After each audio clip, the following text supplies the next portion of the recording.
Hey everybody, how you doing? IntoWeapons back again with you. Going to do a video today on performing a trigger job on an AK-47. I am not a gunsmith or an expert on this. I'm just a hobbyist that really is just going to show you kind of what I do to my triggers on an AK-47.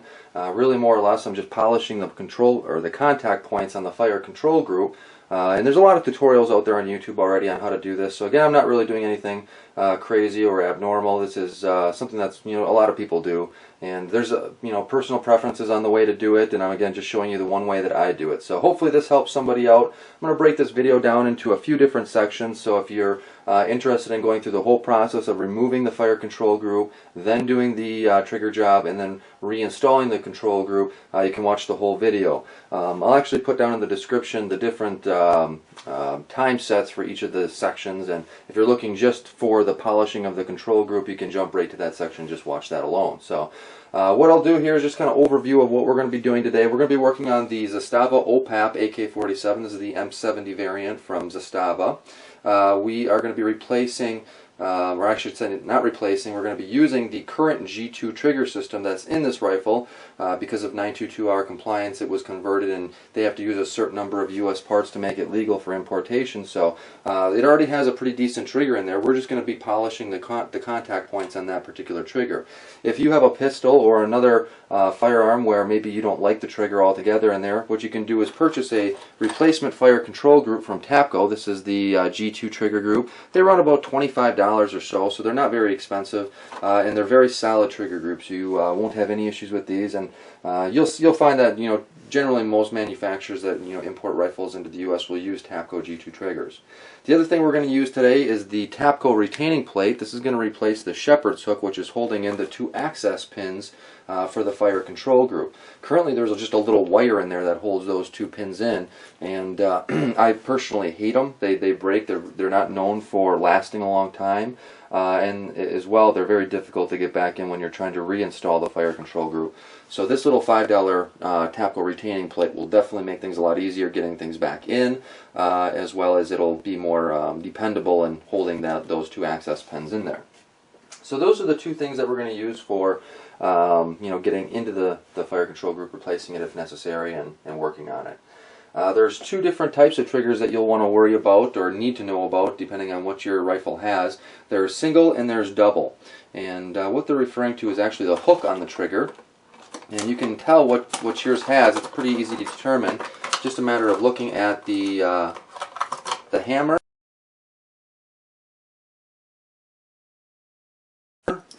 And you'll notice that this one has this hook right here.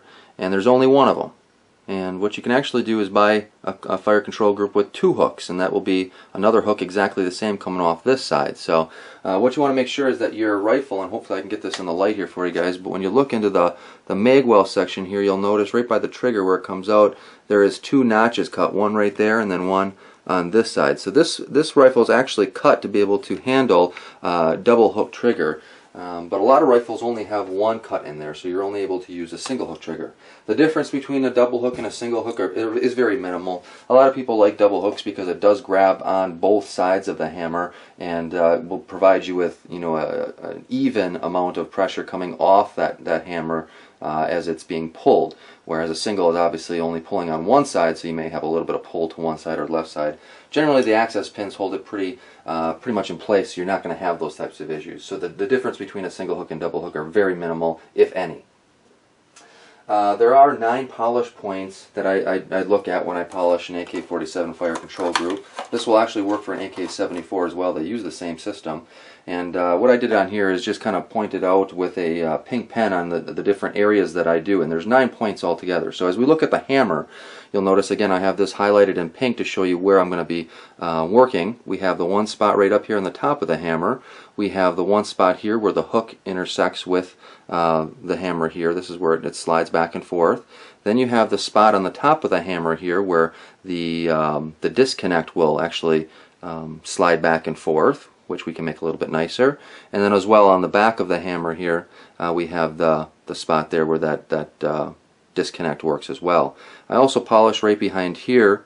This is where it's going to reset, and just having that a little bit more polished will ease the action of this gun.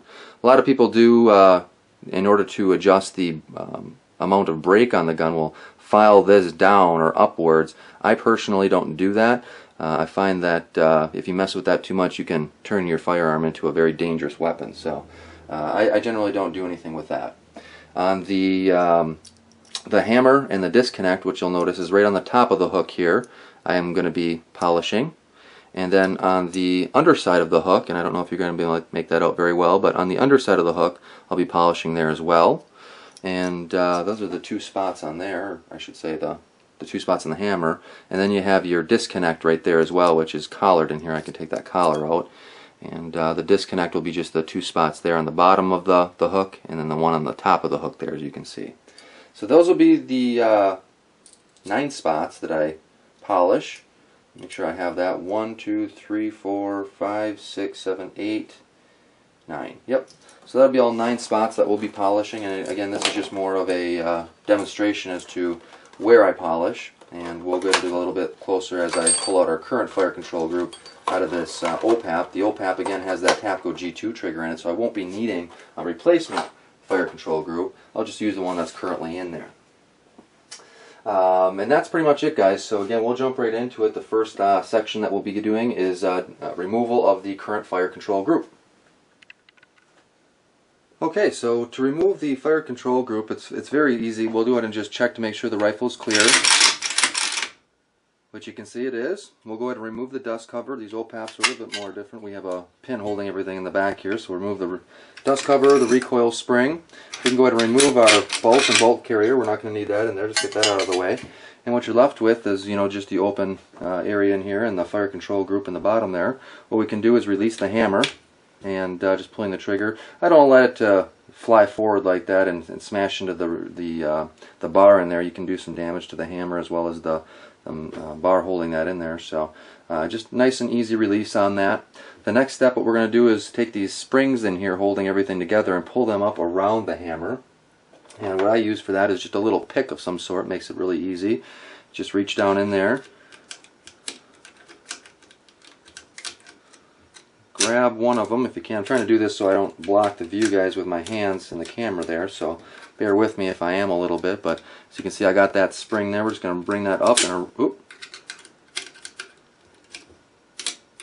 maybe what I'll do is, this one will work fine, I guess.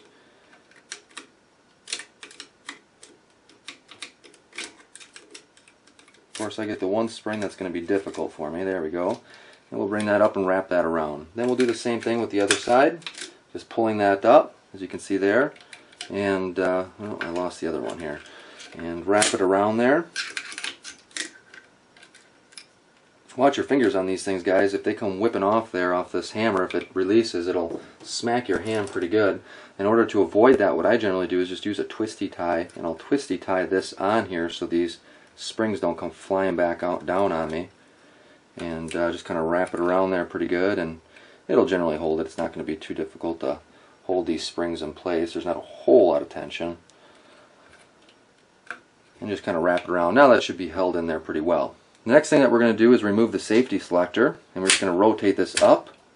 And I have a full auto safety in here, it looks like, so it's going to get caught up on the disconnect in there. Real easy. If you get a mallet or something, just pull it, or really give her a good yank, she should come right through. So the shepherd's hook, which I mentioned earlier, we're going to be replacing with the Tapco retaining plate, is being held in place ultimately by the safety selector. So we'll go ahead and, as we remove this, you'll notice that the shepherd's hook is kind of holding it in a little bit more than,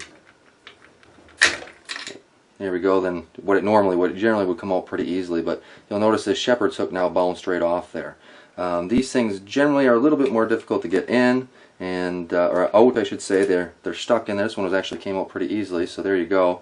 We're going to be replacing that shepherd's hook with the Tapco retaining plate here, as you can see. So there's a big difference there compared to just a little tiny wire like that. So we'll set that aside. That again is holding in those two retaining pins or access pins for both the hammer and the trigger. So now at this point, since we got that off, we should be able to remove everything here by driving it out with a pin. And typically this doesn't take too much effort unless your gun is really marred up or dirty or whatever the case is, they should come out fairly easy. You always kind of want to start from the right hand side and drive to the left hand side. And again, I'm going to try doing this. This one didn't even need to be driven, it just pushed right through. As you can see, I pushed it right through like that, so that was real easy. There's one access pin. And then we'll grab the hammer out of here, and it's just a pull-out assembly, as you can see there. And fortunately, again, they use the Tapco, so it has a collar in here which is holding the disconnect and the trigger together, so it doesn't come apart on you. Because there is a spring in here, as you can see right there, that makes that go up and down. And if you don't have that collar in there, these pieces will come apart, which isn't a big deal. It's easy to put back together. It's just something you have to kind of keep in mind if you don't have this collar in between these parts holding everything together. So once we got the hammer out there, or I should say the trigger and the disconnect, the next thing we'll do is work on the removal of the hammer. And again, just pushing from the right side to the left side.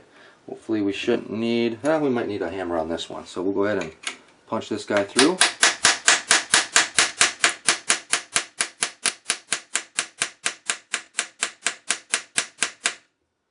This one's being a little bit more difficult for me. I don't know if we're tied up on something. Oh, here we go. It was maybe just in there at an angle. So there's the second access pin.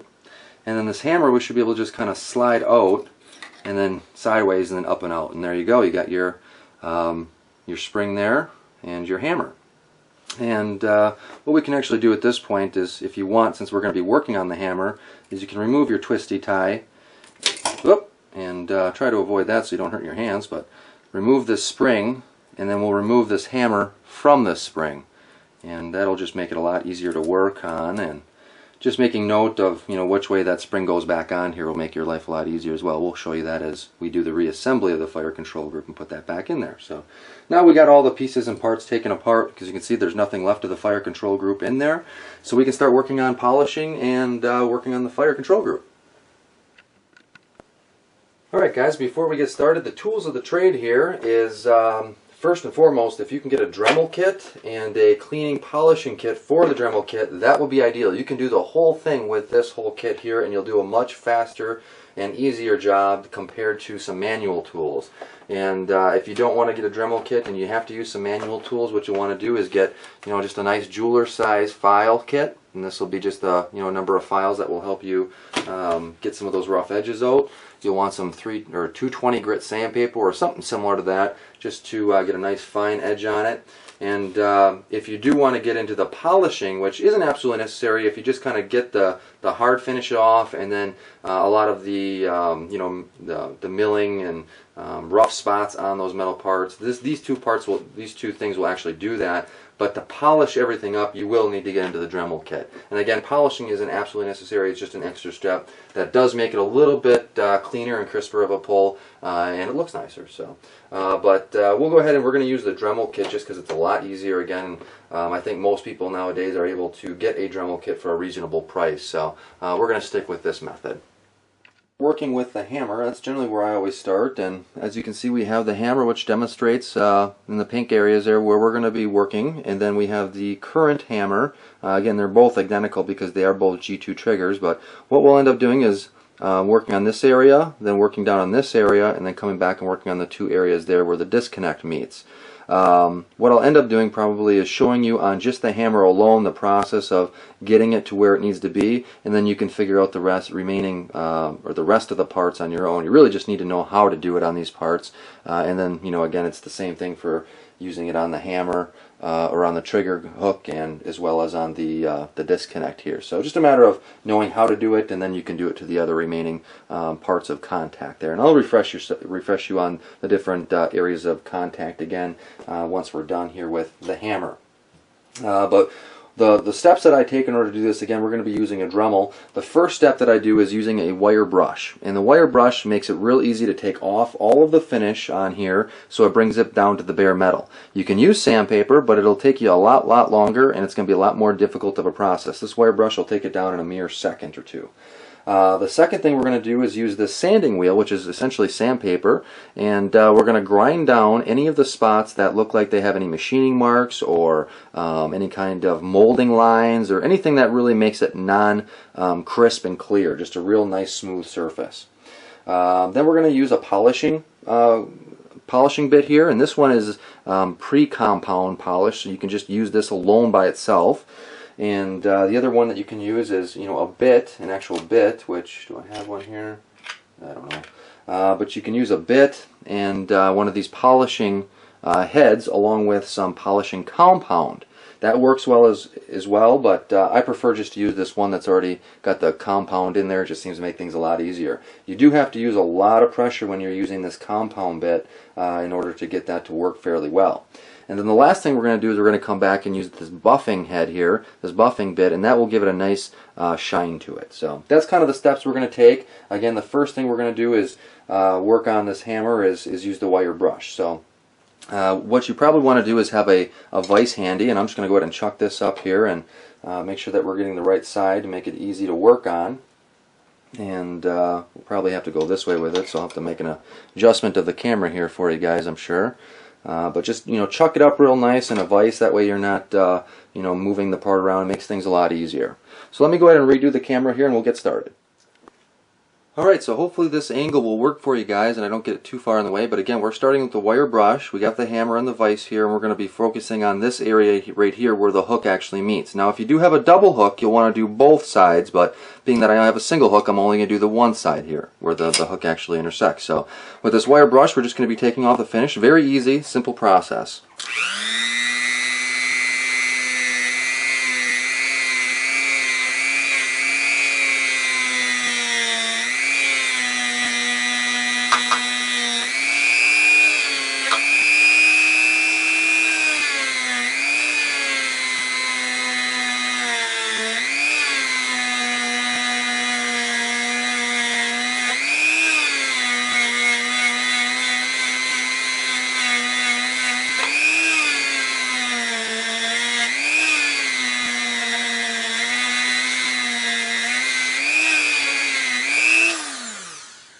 That should be all we need at this point in time, and I'll go ahead and pull it out here so you can maybe get a closer view of what I did to it there. You can see a difference there. You can see I took the finish off from that one side compared to the other. And sandpaper will do the same thing. This just makes it a little bit quicker. So what I'm going to do is work on that a little bit more off camera so I'm not taking up a ton of time, and once we get it cleaned up good enough to proceed, we'll move on. Okay, so I got everything kind of cleaned up as good as I want it to do. The next step here is going to be using the sandpaper, file, or your Dremel sand bit in order to take out any of the rough edges on this surface. And you can see that, it's not bad. It's not as bumpy or anything that, some triggers can be. But you'll notice that there are some areas there where it looks like maybe it's just a little pitted, or probably just rough marks from it being made. So we're going to shine that out and make it a real smooth surface, and the best way to do that again is just by real fine sandpaper, a file, or this sand bit drilling here that we got, or I should say sanding bit on this Dremel tool. So that will be the next step here, and I'm going to go ahead and I want to put safety glasses because I forgot that.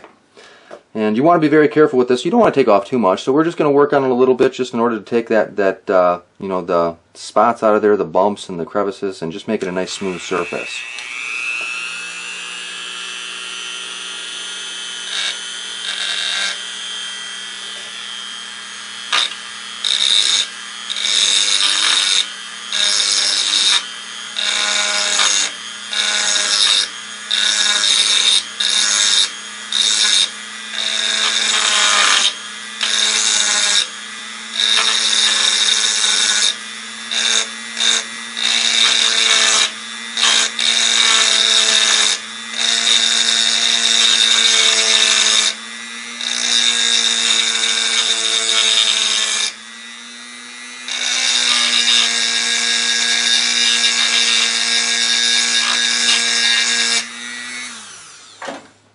Alright guys, and I can tell you already, it looks a lot better already. We'll give you a look here. Hopefully we can get some light on there where you can kind of see. But you can see how much that cleans that up. Really smooths out that surface quite a bit. And again, you don't want to take off too much, especially using this router bit. So if you're prone to doing things overly, like I am, you might want to just stick with a file or some sandpaper, because it'll definitely accomplish the same thing. It's just going to take a little bit longer. So let me work on this a little bit longer. We'll come back to the next step. Okay, so I did clean up this edge a little bit, and then I went back and I'm just kind of doing this top of the hammer as I do this section too at the same time. But what I'm going to do now is just use some of this 220 grit sandpaper. I'm going to go back through here and just really kind of smooth this out. This will obviously make it a little bit smoother than what the sanding bit can do off this Dremel tool, just because of the different grains or whatever of the sandpaper. So this will just smooth it out a little bit. I'm going to work on this a little bit, then we'll come back and we'll work on the polishing aspect of it. So now that we got this edge sanded down really nice, where it's nice and smooth, it's not going to be you know, polished shiny, but you can definitely tell that there isn't any bumps or cracks or anything like that. It's a nice smooth surface. What I'm going to do now is just use my polishing bit, and this polishing bit already comes done with compound in there, so I don't have to use compound in this particular bit. But if you use, you know, just a standard polishing bit like this, make sure that you use the Dremel compound, which will give you that you know, the look that you're going for. So this, you do have to use a little bit of pressure. As you can see, the previous jobs I've done has taken a toll on this particular bit, so hopefully it'll hold together here. But we're just really going to put a lot of pressure on this and try to get this down in here and get this thing cleaned up a little bit. So let's give it a try.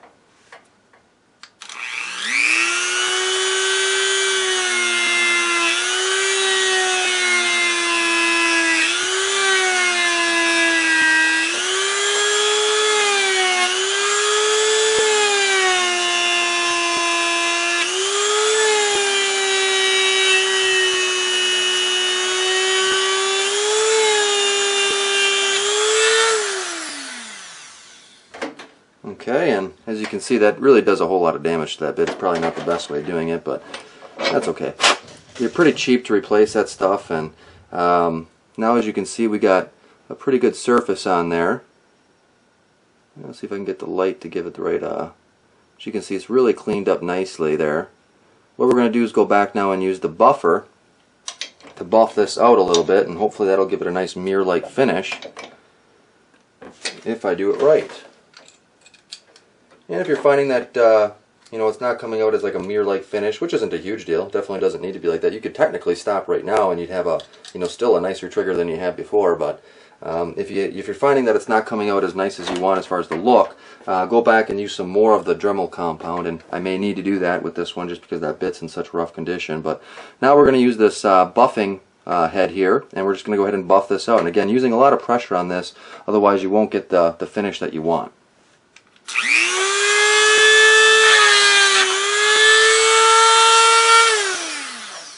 I can see already I have my bit that's holding it in and kind of sticking out there, so you got to be careful that you're not rubbing into any other metal parts as you're doing this.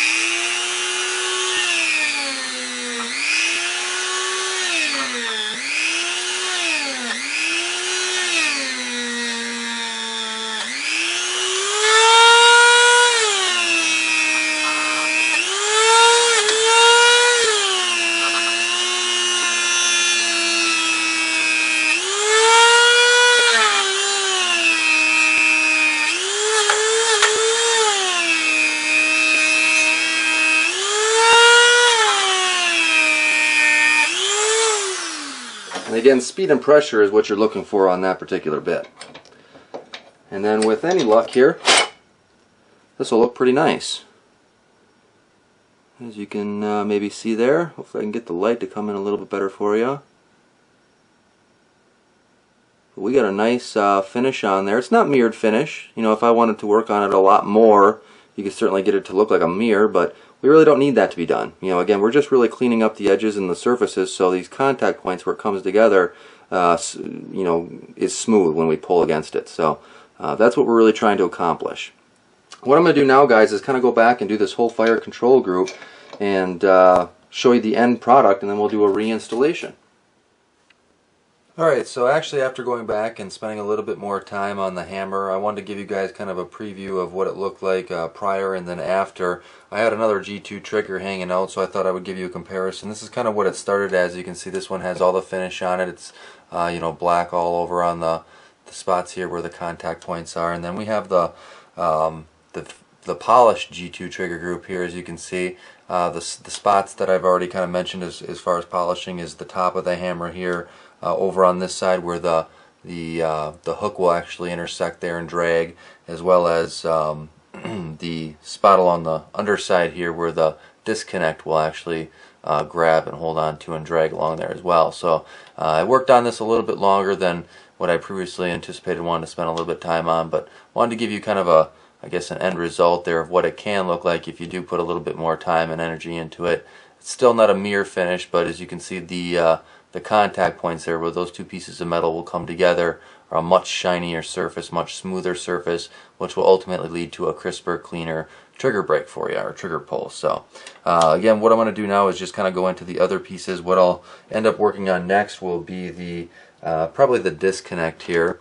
And on the disconnect, what we're looking at is going to be, if I can find my model piece here for you. Here we go.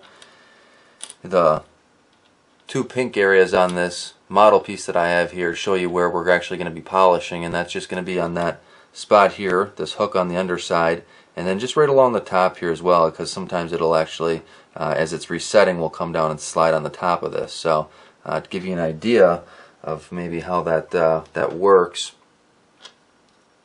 what we'll do is we'll use this here, and hopefully I can get this on camera for you guys, but essentially this kind of comes down, pushes down on this spot, which is the reason that we polish this area, and connects in like that. And then this thing will actually pull again on this area, which is why we're polishing here, and then obviously on the underside and top side of here. So that's kind of how it works, and that's why we polish those areas there. So we'll work on this disconnect here, and we're just going to follow the same procedure with the different drill bits, or I should say Dremel bits, on both those sides. I'm going to work on this piece. We'll come back and show you the end result on that one. Just finished up with the disconnect, and I thought I would just give you a brief overview of what we did here. Again, over on the top here we have the spot where it comes down to reset, and then underneath where it kind of hooks it. Those are the two spots that you want to get. So just right underneath this hook, and then right on the top of this hook. As you can see here on the one that I've just completed, we got a nice finish on there.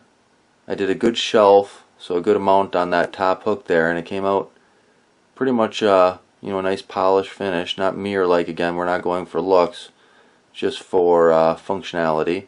And then underneath that hook, which is a real hard spot to get, what you really want to do is focus on getting it down so you can get that mold line off, and then any other scratches or imperfections in that metal surface as much as possible. That one again is very difficult to get to.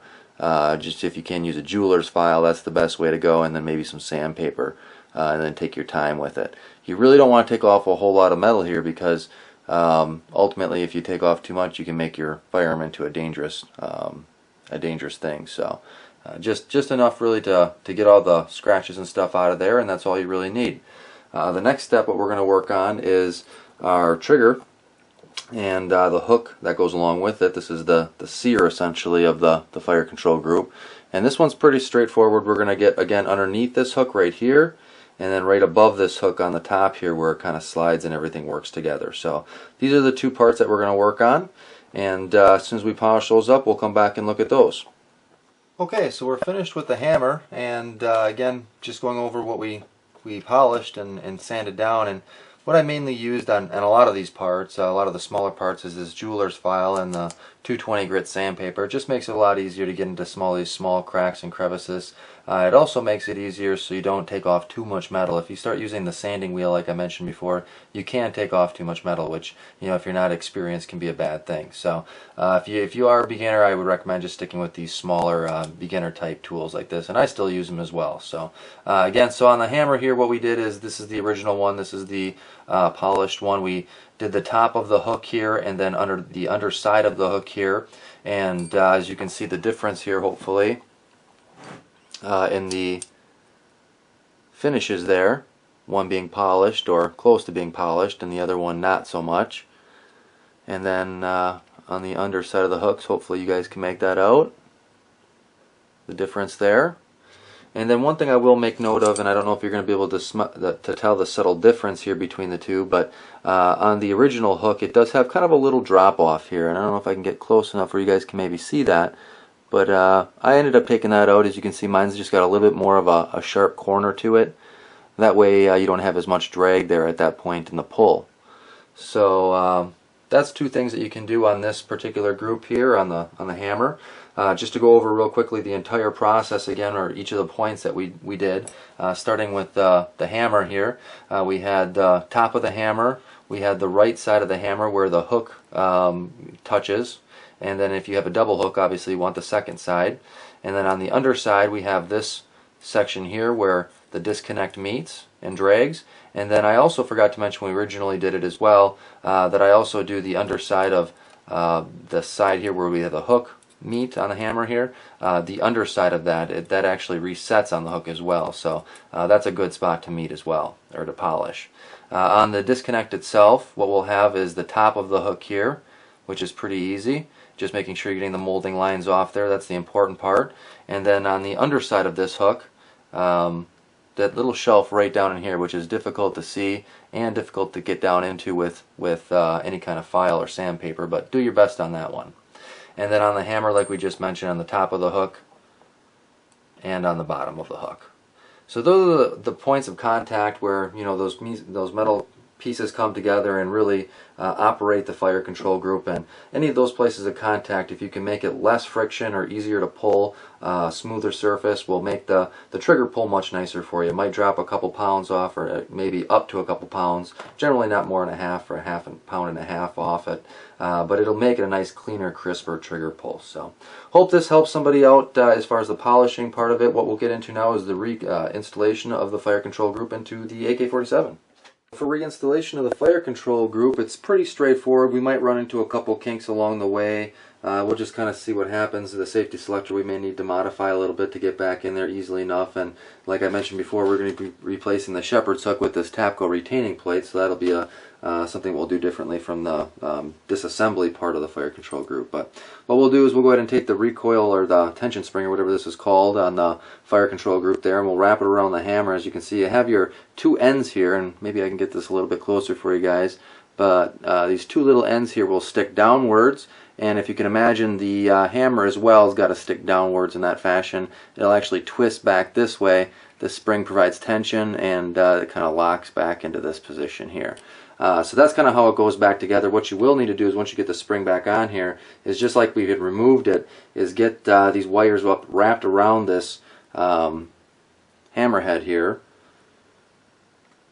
And what we'll do is, without snapping your fingers hopefully, like that, and you can hold the two ends of the springs on the bottom there together. That usually helps out a little bit.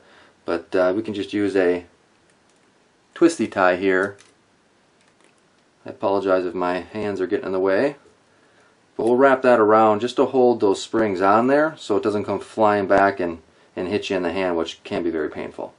So once we get that in there, what we're going to do is drop this back into the rifle, and we'll just grab our access pin, one of them, like that. And again, just like we took it out, we'll kind of have to go in sideways here and then fold it inward like that, making sure your springs are still in the correct position. We can slide it forward until we find the spot where the hammer lies, and take our access pin going from the left-hand side through to the right-hand side, and just kind of feel your way through as best as possible.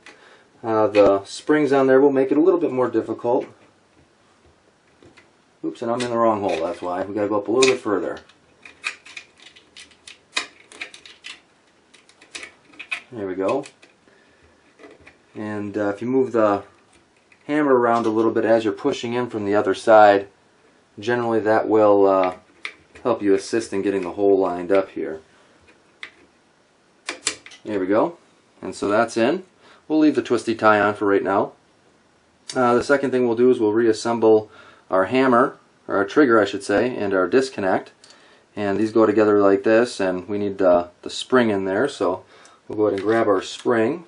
And this is again why the Tapco G2 trigger group is real nice, because it comes with this collar that holds everything together. So we'll place the spring inside the disconnect, and then the disconnect spring has a little hole spot in there, so it's pretty easy to tell where this thing needs to go. You just set that right inside there, and then as you kind of hold those two things together with your hands, you're going to kind of have to pinch it, and then we'll slide this collar through this hole to hold those pieces together. And that's real nice, again, factor of the G2 trigger group. Just makes it real one step easier to reinstall and get everything back together. So as you can see there, that we got the reinstalled disconnect and trigger. At that point then we'll go ahead and drop this in. Pretty straightforward, just like that, sits right in there. And we'll use our other access pin, slide that through.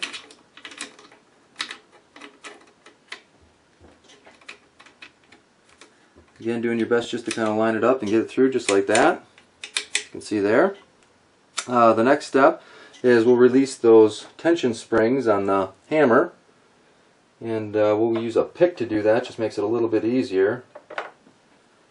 And we'll go ahead and remove our twisty tie, and then one at a time here. And you can grab the one that's laying over the top, would generally be the easiest. Just kind of guide it down. You don't want it to flip down in there. Make sure it lands right on the correct spot there on the trigger. The two little bars are there, just needs to rest right on there, and you'll be able to tell you got tension on your trigger now at that point. From that point, normally you would use your shepherd's hook to kind of hold those access pins in place. Again, we're not going to be using that because I don't like those things. I prefer to use the $5 upgrade to the Tapco retaining plate, which is much more durable and makes removing the fire control group and putting it back in much easier. This will work in conjunction with the safety selector. So we'll go ahead and slide our safety selector in, 90-degree angle. This is pretty self-explanatory. Most people know how to do that. And then we'll go ahead and try to get our Tapco retaining plate in here, first hooking the front access pin, which is holding our hammer in. And you want to make sure you're getting behind those springs and on the spot where the access pin has the shelf to hold this retaining plate, or the shepherd's hook, whatever you're using. Once you kind of have it in place, what I tend to do is try to use a screwdriver and push it forward as much as possible to really make sure I have it seated. And you'll be able to kind of tell because your safety selector hole needs to line up with that same hole on the Tapco retaining plate. And I can tell right now that this one isn't seating properly. It's probably just because I have a goofy angle on it and I can't do it with the camera. And it doesn't look like it's going to go in on camera here. So let me fiddle with this off camera real quick and we'll come back. Okay, so I figured out the reason why the Tapco retaining plate wasn't seating fully, and hopefully we can get enough light in here to show this, but as you can see here, I have it kind of sitting in the seated position right now, but there is a small bolt there that's holding the side rail scope mount, and because of that the Tapco retaining plate won't slide completely forward and rest in this position like it needs to be. And obviously right now with it sitting over the top of it, that's not the proper way that it needs to be in there. So what I'll actually use is a Dremel cutting tool and just modify this Tapco retaining plate to go around there, cut around this Tapco retaining plate to go around that screw, which will allow this to seat fully and we shouldn't have any issues. So like I said, we'll have a couple hurdles as you reinstall a fire control group, especially if you're putting in parts that weren't originally in there. So we'll go ahead and do that off camera here real quick and we'll come back as soon as that's ready to go. Okay, so after some modification, as you can see here, took the cutting wheel on the Dremel and just cut this out. Not too difficult, take maybe a couple minutes. Tried to reinstall, found that, I'm guessing because of the thickness of the receiver on this gun, it's 1.5 millimeters thick instead of the standard 1 millimeter thick. I had to also grind down with a grinding wheel in my Dremel kit here, this area here where the back or the rear access pin is held in, and the reason for that was because the line or the holes were not lining up where the safety selector holds this in place. It was sitting just a tad high, maybe a half a millimeter, I'm guessing. So after I just Dremeled this area down here so it sat down further, the holes will now line up for the safety selector will go in. So that was kind of a little bit more pain than it should be, and I'm guessing it's just because of the Yugo design, 1.5 millimeter thick RPK type receiver. It's just a little bit thicker than standard ones, so a little bit of modification of these isn't a huge deal. As long as they're still holding the pins in place. And now at this point it really is a slide-in feature. I can slide it right in there. I do have my screwdriver up here in the front holding my tension spring here for the hammer back away from the wall of the receiver to allow this to fully seat on that front access pin and then down here on the rear access pin. And then maybe I can pop this out and give you a little bit of a view on that maybe. You guys can see in there how that retaining plate is now sitting inside that receiver there. So those are pretty self-explanatory. I don't think I need to go really too much further into that. But what we'll do at that point then is we got everything lined up. You can check to make sure your holes are lined up in the back here where the safety selector needs to go back through the receiver and through the retaining plate hole and then back through the other side of the receiver, making sure you get through all 3 holes. And it'll lock in firmly there. And then just go ahead and putting your safety selector back down into the original position. Now this is a full auto safety selector, so it doesn't have that notch cut here to clear the disconnect on here. What you can do is if as you can see, strikes it, pull the trigger back and see if you can push it down. If you're still like super tight and you won't be able to get it, you'll probably have to modify this safety selector by grinding off or filing a little bit of that area there where it's meeting. Not a huge deal. As long as you're doing it to the safety selector and nothing else, you shouldn't have an issue. I think with mine, fortunately, I should be able to just push it forward and down. I'm not doing any damage to that. It's certainly okay to do it. We'll go ahead and push this back down into the original position. This the safety selector. We'll go ahead and take my screwdriver out here, releasing the tension on that tension spring, and now we should have a fully reinstalled fire control group with any luck. So we should be able to pull it back, lock it down, and I can tell you as soon as I did that, as I was pushing it down, the surfaces here were very smooth, much smoother than they were before. So this definitely did a huge difference. Now if I go ahead and put my safety into the safe position, we shouldn't be able to fire, which is good. We want to make sure we still have a safe firearm, obviously. We'll go ahead and put the safety back down in the original position, and just because I don't want to bang the heck out of this hammer, I'll go ahead and release, and up it comes. So it looks like we have a fully functioning fire control group. Obviously, you'll have to get it to the range just to verify that it's working fully, and make sure that you maybe don't put in more than 2 or 3 rounds, just in case you have modified it to make it dangerous, where it's going to fire 2 or 3 rounds off. You certainly don't want that. So I'll make sure that when I fire this the first time, it's in a safe situation, that we don't have any type of malfunctions. But hopefully, with just the polishing of these fire control group contact points, you really shouldn't have any type of issue like that. So. Okay, so we got the firearm back together, and I just wanted to do a quick follow-up on what the trigger feels like and the pull weight of it after we got the fire control group polished here. I wish I would have done a video prior to starting the polishing of the fire control group. I had tested the pull weight on this trigger, and it was between 5 and 5.5 pounds. Not consistent, just right between those 2 measurements, and you really, you couldn't get a consistent read out of it. So after we got the fire control group polished now, it is pulling a consistent 4 pounds. So every single time I'm getting a 4-pound trigger pull, which is really nice. There's very little creep in the trigger, and it's a very crisp break. There's a very easy reset, very crisp reset, and again, very little creep out of the reset. So what I want to do is just show you real quick the trigger pull on here on this measurements, and see if we can get a consistent pull on camera here. So we got 4 pounds right there on the button. Go ahead and reset that. We'll try it again. Generally, I like to do at least 3 pulls on it. And that one actually came in a little bit under 4 pounds.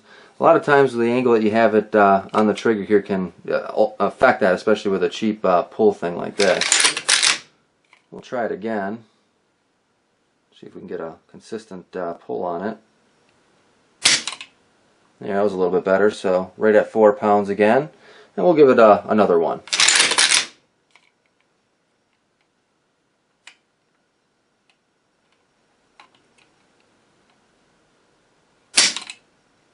Right at 4 pounds. So, I mean, if you can get 3 pulls at 4 pounds, I mean, you're pretty much knowing that you got a 4-pound trigger pull, at least with one of these cheapos.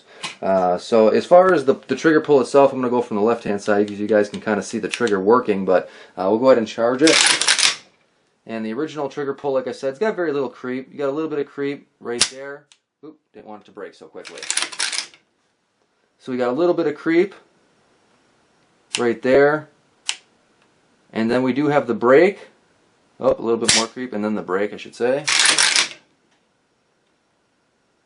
Break, and then for the reset,